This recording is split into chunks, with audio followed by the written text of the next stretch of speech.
Dan sekarang kita akan dengar Pak Asep Priswoko yang tadi sudah disebutkan oleh Prof. Wono, teman naik keretanya beliau ketika di Jepang.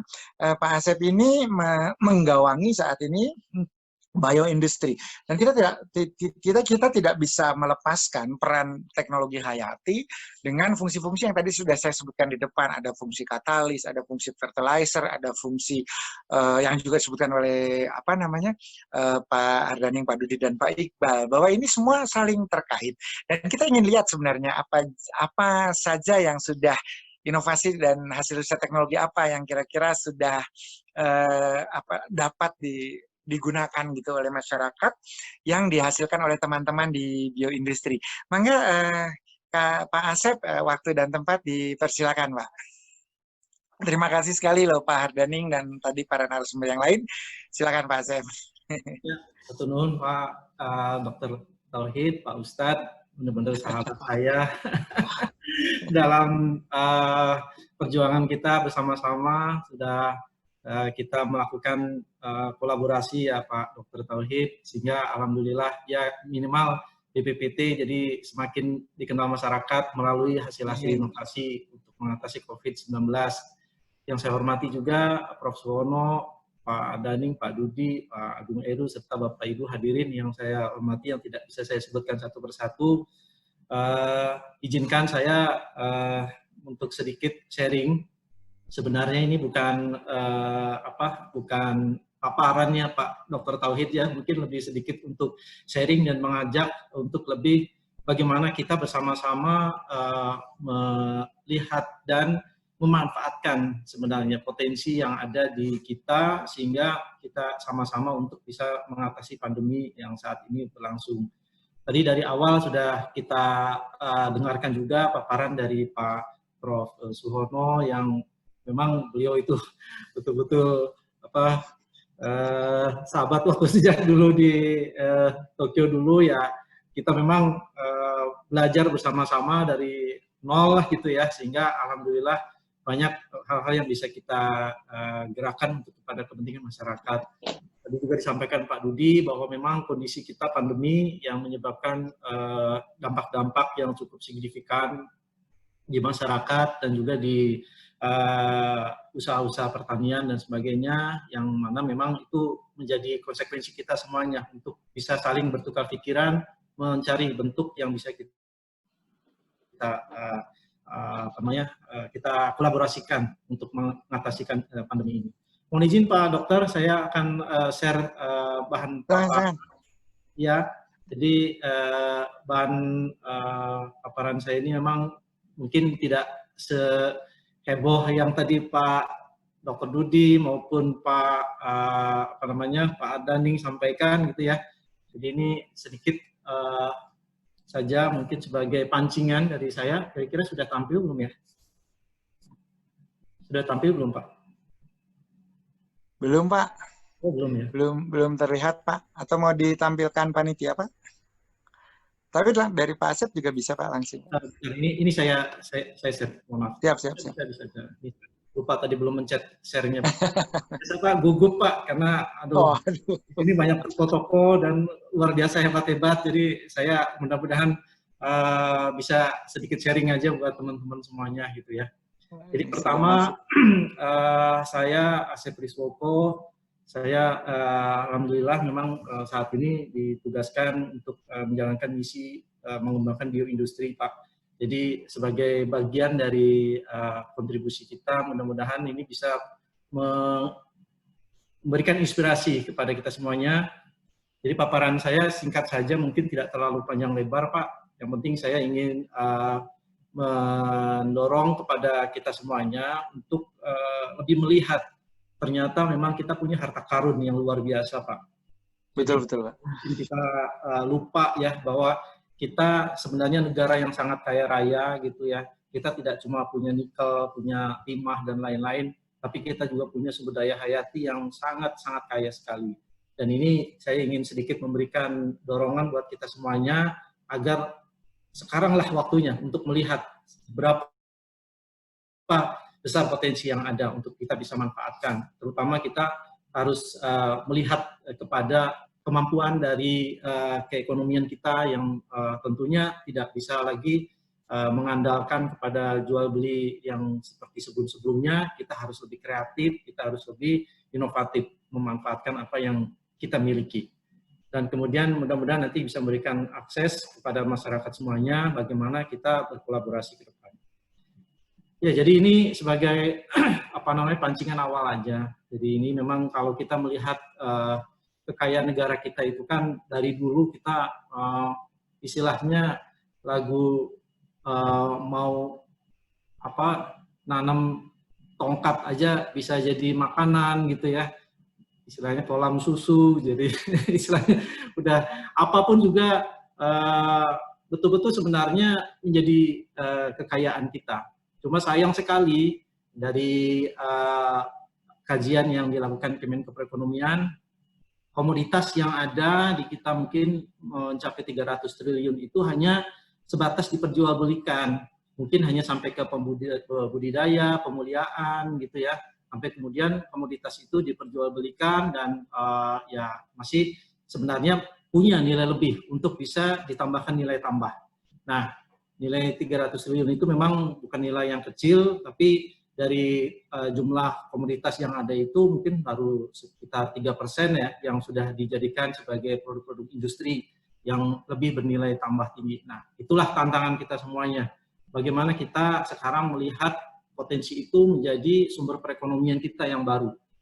Ini harapannya sih kita dengan kondisi pandemi ini menjadi momentum kita untuk melihat bahwa kita sebenarnya punya kelebihan dibanding negara-negara lain, di mana kita punya sumber daya yang sangat luar biasa. Inilah yang kita ingin mendorong, mengenalkan, mungkin memberikan inspirasi pada Bapak Ibu semuanya yang hadir di sini, bahwa dengan teknologi kita bisa meningkatkan nilai tambah tersebut dan bisa menjadikan industri kita, baik industri kesehatan, industri energi, industri pangan, pertanian semakin maju dan memberikan dorongan untuk semakin mendapatkan nilai yang lebih produktif. Kami sendiri sebenarnya sebagai salah satu bagian dari komponen bangsa ini, ya kita menjadi turut prihatin dengan kondisi pandemi yang ada, bagaimana sekiranya kita bisa mendorong supaya ada ekosistem yang lebih real, lebih nyata, lebih down to earth gitu ya, lebih membumi kepada masyarakat semuanya untuk melihat seberapa besar sebenarnya kemampuan kita untuk bisa mengangkat sumber daya hayati kita menjadi produk-produk bernilai tinggi. Nah itulah mungkin menjadi mission kami Pak Dr. Tauhid. Jadi kita punya mungkin sumber daya mikrobial yang sangat banyak. Tadi Pak Muhammad Iqbal juga sudah menyampaikan gagasan dengan Azotobacter, dengan kapang, dengan jamur itu bisa mengolah limbah menjadi bahan-bahan produktif seperti natural fiber untuk biopolimer dan lain-lain yang kemudian ternyata memang punya nilai tambah yang sangat-sangat besar sekali. Itu bagian kecil. Kita punya banyak sekali. Nah, kemudian kita juga punya banyak laboratorium ya, baik di lembaga pemerintah, di institusi, akademisi, di lembaga-lembaga swasta, yang kita memang harus berkolaborasi untuk bisa kemudian kita bersama-sama mengangkat menjadi sebuah bisnis yang di situ punya nilai ekonomi besar. Kami di sini salah satu komponen adalah di Puspitek, punya fasilitas juga yang mungkin Bapak Ibu semua bisa memanfaatkan kita, baik seperti yang tadi disampaikan oleh Pak Dr. Hardaning, bisa untuk kerjasama riset, bisa untuk validasi produk, bisa untuk standarisasi proses, bisa untuk pengembangan produk baru dan sebagainya. Kita semua welcome, kita semua siap dengan fasilitas SDM dan tentunya dengan mission yang sama untuk membangkitkan perekonomian berbasis budaya hayati ini. Contohnya misalnya dengan kita punya bakteri dengan culture ya, culture yang kita koleksi itu sangat banyak. Saya kira bukan cuma di kami, juga ada di teman-teman di LIPI juga punya namanya INACC gitu ya, atau di institusi lain yang hampir Indonesia sangat banyak sekali memiliki isolat-isolat mikroba yang bisa direkayasa, dimanfaatkan, diolah, di engineering, kemudian menjadi alat, menjadi tools kita untuk merekayasa sumber-sumber daya hayati kita menjadi produk-produk bernilai tinggi. Nah, ini bermulanya di sini. Misalnya kita untuk menghasilkan enzim, kita bisa memanfaatkan isolat-isolat tertentu untuk menghasilkan enzim yang bisa digunakan untuk misalnya mengolah kertas bekas menjadi kertas yang kemudian bisa dijual kembali atau recycle paper gitu ya. Atau kita bisa mengolah kulit, penyamakan kulit dengan enzim protease misalnya, atau dan seterusnya. Banyak sekali yang bisa kita lakukan untuk menghasilkan agen-agen yang diperlukan untuk bisa mengangkat potensi yang ada dalam sumber daya hayati kita. Di sini ada bakteri, ada fungi, ada yeast, yang mungkin silakan bisa dimanfaatkan juga yang kira-kira bisa bermanfaat untuk kedepannya. Nah, dari situ berangkat kita punya resource yang mungkin tidak dimiliki negara lain gitu ya. Itu adalah resource kita, sumber daya hayati kita, harta karun kita bisa manfaatkan apa saja. Contohnya kita mungkin dengan kondisi pandemik yang saat ini ya, tadi kata Pak Dr. Dudi di awal sesi pagi tadi menyampaikan ada semacam ledakan panen gitu ya, yang kemudian bingung bagaimana mendeliverinya, bagaimana menjualnya, sementara kondisi kondisi pasar yang tidak menyerap hasil panen itu dengan baik misalnya kan ya. Nah, saya kira Bapak Ibu tidak perlu pesimis dengan kondisi yang ada, kita harus tetap optimis. Kita sebenarnya mampu misalnya mengolah dari panen-panen yang dihasilkan tersebut, misalnya jika tidak digunakan secara langsung daripada busuk gitu kan ya, kita bisa olah menjadi olahan pangan gitu ya, olahan pangan yang kita tambahkan proses fermentasi sehingga seperti kimchi ya gitu ya, seperti makanan Korea itu, yang memang justru itu juga akan mendorong daya tahan tubuh kita yang bisa mengatasi pandemi itu. Jadi double istilahnya benefit gitu ya. Satu, kita bisa mengangkat hasil-hasil panen yang tidak termanfaatkan menjadi produk jadi. Di satu pihak kita juga memberikan masyarakat suatu asupan baru yang bisa mengangkat daya tahan tubuh. Gitu kan ya. Itu contohnya yang bisa menggunakan probiotik.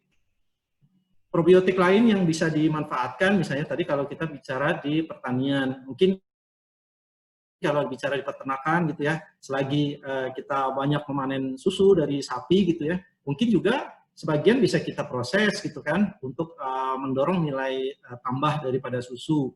Memang susu cukup disukai masyarakat, diserap oleh masyarakat, tapi juga ternyata produk-produk olahan dari susu juga bisa memberikan manfaat ekonomi buat peternak susu gitu ya, peternak sapi perahan gitu. Nah, artinya dari sisi pemuliaan kita mendapatkan susu sebagai produknya, mungkin dari sisi pemrosesan bisa ditambahkan proses fermentasi sehingga menghasilkan yogurt atau minuman-minuman yang lebih mendorong daya tahan tubuh. Mungkin yang berikutnya adalah inspirasi berikutnya, saya kira ini sangat tren sekarang ini ya, lagi heboh gitu kan ya, karena memang ada ya keinginan dari anak-anak bangsa kita untuk bisa bagaimana berkontribusi buat kebaikan bangsa kita dengan mencoba untuk mengolah budidaya dari empon-empon dan lain-lain gitu ya, yang demi bisa mendorong daya tahan kita semuanya gitu. Dan itu juga sudah dilakukan oleh banyak sekali masyarakat. Ya, ini juga sebagai contoh saja, salah satunya di kami juga mencoba untuk bagaimana supaya masyarakat lebih mudah dalam menanam tanaman herbal. Salah satu contohnya meniran gitu ya. Ini meniran itu sebagai salah satu ini aja contoh ya, di mana dengan meniran yang banyak tumbuh mudah, liar, sepertinya tidak ada manfaatnya, tapi ternyata ini sangat besar sekali manfaatnya dengan kandungan flavonoidnya, dengan kandungan alkaloidnya, ternyata memang dia bisa digunakan untuk berbagai macam produk. Nah, ini menarik di produk herbal ini. Kita menurut hasil riset teman-teman itu bahwa punya 30.000 spesies tanaman herbal sebenarnya. Banyak sekali, dan ya mungkin salah satunya meniran ini gitu ya. Dan dengan sekian banyak spesies tersebut yang sudah dikenal dan diketahui oleh masyarakat, mungkin hanya 8.000 produk lah yang kemudian diolah lebih lanjut dengan dikeringkan, dengan dicampur, dengan direbus, itu kan ya, menjadi produk-produk jamu yang kemudian banyak dinikmati oleh masyarakat, terutama untuk bisa meningkatkan kesehatan gitu ya, untuk menjaga daya tahan tubuh gitu ya. Namun sebenarnya tidak selesai di situ. Produk herbal, tanaman herbal itu kan salah satu sumber daya hayati kita yang kalau diolah menjadi dengan proses yang lebih terstandar gitu ya. Di sini juga ada kawan saya nih, Pak Nur Samsu ya. Pak Nur Samsu juga dulu pernah kita ngobrol terkait dengan manfaat dragon blood misalnya ya. Dragon blood itu semacam getah itu dari tanaman apa itu ya, yang seperti sejenis kelapa sawit itu, tapi dia bijinya itu kemudian mengeluarkan getah. Ternyata getahnya itu bisa jadi bahan obat. Cuma kita nggak kenal cara memprosesnya, nggak kenal cara memvalidasinya, nggak kenal cara memanfaatkannya. Nah, itu menjadi obat-obat herbal yang kalau diproses lagi akan menjadi produk fitofarmaka yang jauh sekali bernilai tinggi. Keseluruhan perdagangannya, kalau saya sedikit contek dari laporannya Gabungan Pengusaha Jamu, itu ada peningkatan 13% dari tahun ke tahun. Artinya masyarakat semakin menyukai produk-produk yang dari herbal ini gitu ya, dengan nilai 20 triliun ya saya kira cukup besar ya. Sehingga harapannya masih banyak sekali spesies yang belum diolah. Dari 30.000 menjadi 8 produk fitofarmaka itu artinya masih 29.000 sekian ratus lagi yang belum dijadikan sebagai bahan untuk memproduksi fitofarmaka. Dan itu saya kira sebuah tantangan buat kita semuanya. Mudah-mudahan kita dengan kreativitas dan inovasi kita makin kita manfaatkan sumber daya hayati ini. Nah, berikutnya sumber daya hayati yang tidak kalah menariknya juga, ini sebagai contoh aja misalnya, kita kan banyak ya tadi di awal tadi Pak Dr. Dudi sudah katanya memproduksi udang ya, udangnya yang tadinya kecil-kecil dengan rekayasa genetik, udangnya jadi besar-besar itu kan ya. Nah, ternyata kan ada manfaat lain dari limbah udangnya itu, dari cangkangnya, dari kulit mungkin kepiting dan lain-lain, ternyata memang menghasilkan bahan yang bisa dimanfaatkan.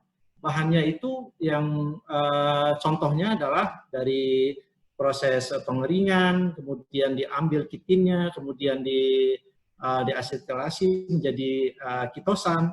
Ternyata dalam penelitian itu kitosan ini sangat bermanfaat untuk mencegah penyebaran virus. Jadi ini juga sebagai salah satu yang saya kira dengan dengan topik yang lagi hangat-hangatnya saat ini di Indonesia, saya kira pasar itu begitu besar sekali.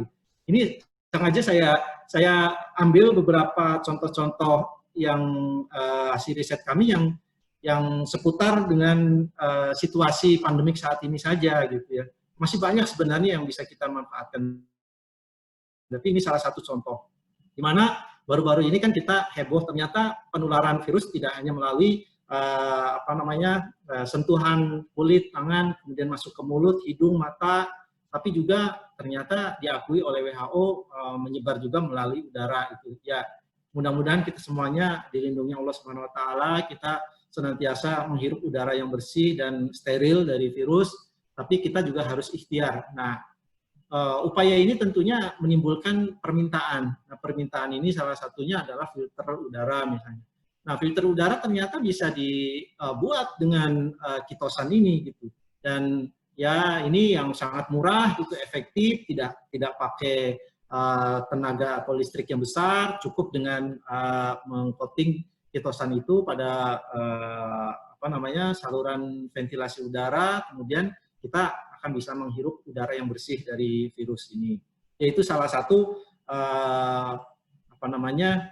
produk yang mungkin juga sangat bernilai buat kebutuhan pasar saat ini. Nah, dari sisi pengobatan, ini sedikit saya juga, karena nanti ada teman kami, Pak Dr. Agung Eru, yang memang spesialisnya di farmasi gitu ya. Beliau nanti akan lebih detail menjelaskan produk-produk yang terkait dengan farmasi dan medika. Ini sebagai bentuk dukungan kepada industri kesehatan. Yang bioindustri bisa dukung itu salah satunya adalah kita menyediakan semacam tools yang sekarang ini kan semangat masyarakat itu kan sangat besar untuk menemukan obat virus yang efektif gitu ya. Nah, ini adalah sebuah tools yang kami coba siapkan, insya Allah bekerja sama dengan Bio Farma untuk mencari obat-obat yang efektif. Karena apa? Tools dari dalam penyebaran virus COVID ini salah satu enzim kunci yang menjadi sarana buat virus berkembang biak, bereplikasi itu adalah enzim protease yang ada di dalam tubuh manusia. Nah, bagaimana kita supaya mengunci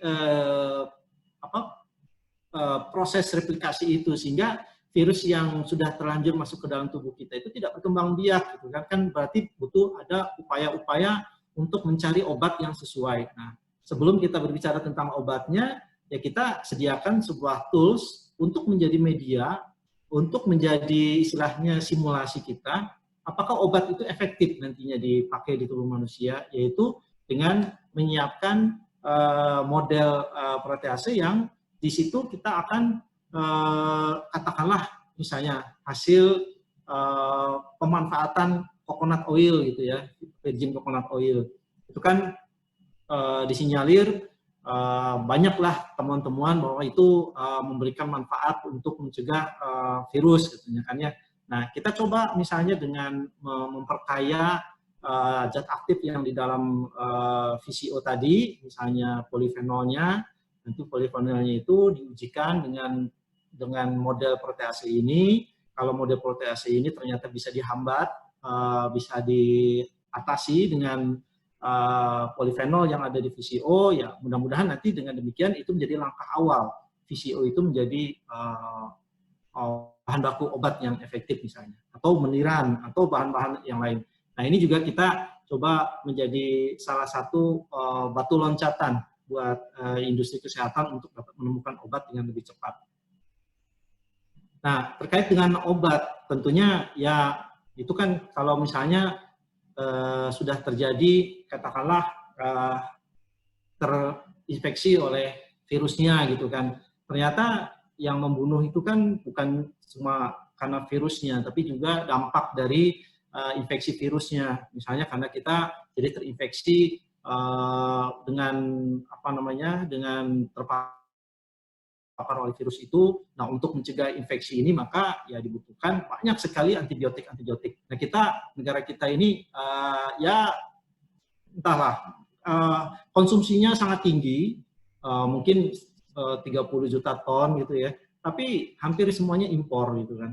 Tidak ada yang diproduksi secara utuh dari hulu sampai hilir di negara kita. Ini juga saya kira menjadi tantangan kita. Nanti juga akan ada paparan dari Pak Agung Eru yang terkait dari pusat farmasi, betapa kita sangat tergantung bahan baku untuk obat itu dari luar negeri. Nah, kita juga ingin mencoba memberikan semacam suggestion ya kepada industri kesehatan bahwa kita punya sumber daya hayati. Kita bisa membuat enzim yang nantinya bisa digunakan untuk memproduksi antibiotik gitu. Nah, artinya kita punya sumber daya hayati, kita punya resource yang bisa digunakan untuk digunakan dalam industri farmasi.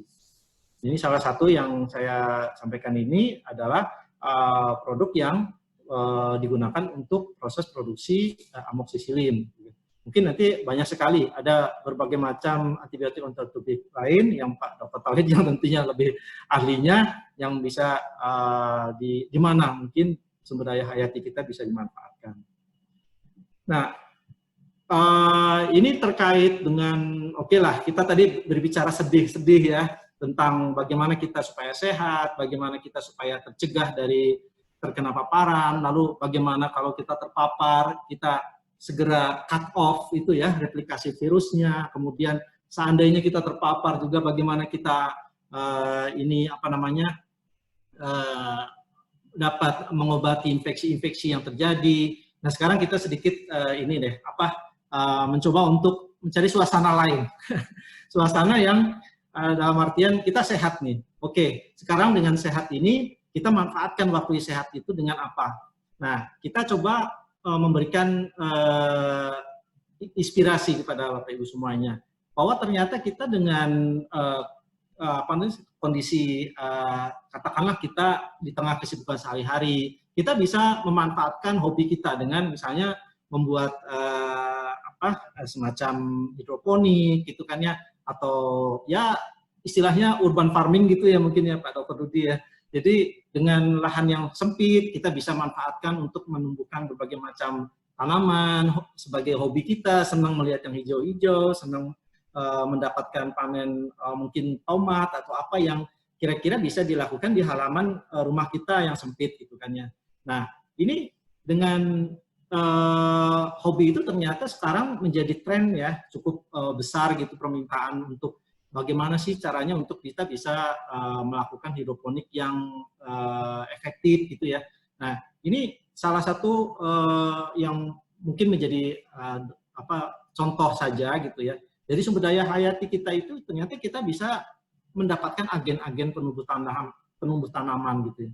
Agen yang menumbuh tanaman sehingga dengan tanpa ada lahan yang luas, dengan pupuk yang banyak, kita cukup dengan menyemprot gitu kan ya, dengan mencelup akarnya sebelum ditanam di pot atau ditanam di hidroponik, maka dia akan mendorong peningkatan klorofil gitu ya, sehingga produksi hidroponik atau urban farming atau pertanian di halaman kita menjadi lebih efektif, menghasilkan produk yang cukup tinggi rendemennya gitu ya. Ini sudah kita buktikan dengan mencoba menanam sayur sawi gitu ya, mencoba menanam tanaman stevia, tomat, itu kan ya, cabai dan macam-macam. Saya kira ini juga mudah-mudahan bisa memberikan inspirasi bahwa dengan adanya pembuatan dari sumber daya hayati itu, misalnya kita dari mikroba gitu ya, kita tidak perlu impor, kemudian kita bisa proses sendiri, kita fermentasi dan menghasilkan yang namanya asam aminolevulinat itu, yang sangat banyak dibutuhkan untuk mendorong pertumbuhan tanaman-tanaman hidroponik gitu ya. Saya kira bukan hidroponik saja nih sekarang. Ternyata asam aminolevulinat itu dibutuhkan juga untuk petani-petani yang ada di daerah pesisir. Jadi daerah pesisir itu daerah yang rentan terhadap kontaminasi garam, sehingga tanah yang mereka tanami untuk tanaman padi itu mereka menjadi terkontaminasi oleh garam. Nah, menjadi stres dan akhirnya tidak produktif. Dan sebenarnya bisa diatasi tanpa harus menggunakan pupuk secara jor-joran gitu ya. Cukup dengan ditambahkan asam amino ini, maka tanaman akan lebih meningkat toleransinya terhadap stres yang dihadapi akibat kondisi tanah tersebut gitu ya. Jadi tanaman akan lebih mudah berproduksi dan menghasilkan hasil yang lebih baik meskipun di dalam kondisi yang agak istilahnya kondisi tercekam gitu ya. Tapi insya Allah ya dengan memanfaatkan ini akan mendorong pertaniannya lebih produktif. Itu sebagai contoh saja. Nah, yang terakhir mungkin yang bisa saya share terkait dengan ini, saat ini kan kita ingin agar kebutuhan pangan gitu ya, ketahanan pangan kita itu terjamin, terjaga kan gitu kan. Nah, cuma kan kita nggak punya lahan lagi di mana gitu ya. Kalau lahan di Jawa udah tuh sempit, udah habis dipakai buat hunian, lahan-lahan yang ada terkontaminasi oleh garam, oleh polusi industri gitu ya. Sehingga kita mencoba mencari lahan-lahan baru gitu. Tapi lahan barunya ternyata banyak lahan yang di dalamnya merupakan lahan gambut gitu. Nah, ternyata Indonesia punya 27 juta hektar lahan gambut yang terbesar di dunia. Dan itu kalau dibiarkan, ya sebaiknya sih memang dengan tatanan yang sudah dibuat oleh pemerintah, saya kira akan diatur mana yang bisa digunakan untuk lahan produktif, mana yang tetap dipertahankan sebagai ekosistem gambut gitu ya. Nah, untuk yang ekosistem yang bisa digunakan untuk lahan pertanian, saya kira cara memanfaatkannya tidak perlu harus membakar lahan tersebut ya, dengan membuat abunya itu dipakai untuk menetralisir tanah gambut. Saya kira tidak perlu, cukup dengan menggunakan pupuk yang ada. Dengan pupuk ini sebenarnya isinya adalah mikroba juga gitu. Ini adalah mikroba-mikroba yang kita ambil isolatnya dari lahan gambut, di mana mikroba itu nanti akan kita sudah rekayasa akan memakan asam-asam organik di lahan gambut. Asam organik inilah yang nanti akan menjadi media tumbuh mikroba tersebut, kemudian mikroba akan menghasilkan zat-zat lain yang disukai oleh mikroba lain, sehingga akan mengikat banyak nitrogen, akan mengurangi jumlah asam organik, sehingga pH tanah itu menjadi netral, menjadi lebih baik untuk proses pertanian.